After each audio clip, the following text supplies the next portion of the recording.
ভগবান এটা এরকম করতেছে কেন? এটা ইচ্ছে করে আরো লাগাচ্ছে এখন।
নেতা কর্মীদেরকে যে মাঠ ছেড়ে দেওয়ার জন্য বারবার সংকেত করছে যে মাঠ ছাড়ো, না হলে মাঠ ছাড়ো, না হলে ব্যবস্থা নেওয়া হবে। সেটা কিন্তু সেনাবাহিনীর যে একজন মেজর তিনি বারবারই বলছেন, আপনাদেরকে দেখাচ্ছি লাইভে।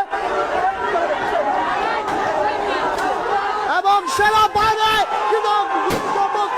সেনাবাহিনী কিন্তু গুলি করছে দর্শক, আওয়ামী লীগের নেতা কর্মীদের উদ্দেশ্যে দর্শক সরাসরি দেখছি সেনাবাহিনীর গুলিতে বাড়িয়ে সেনাবাহিনী এবং আওয়ামী লীগের নেতা কর্মীদের যে সংঘর্ষে বারবার গুলিও করছে সেনাবাহিনী। রণক্ষেত্র রয়েছে কুমিল্লার রাজঘাট এবং শিক্ষার্থীরা কিন্তু ইতিমধ্যে সেনাবাহিনীর গুলির সাথে সাথে কুমিল্লা অভিমুখ করেন।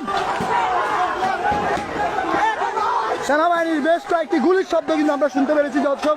আপনারা দেখেন সেনাবাহিনী কিন্তু আওয়ামী লীগের নেতাকর্মীদের উপর গুলি নিক্ষেপ করেন এবং এর মধ্যে কিন্তু আলোচনা এলাকা এখন রণক্ষেত্র আশেপাশে যে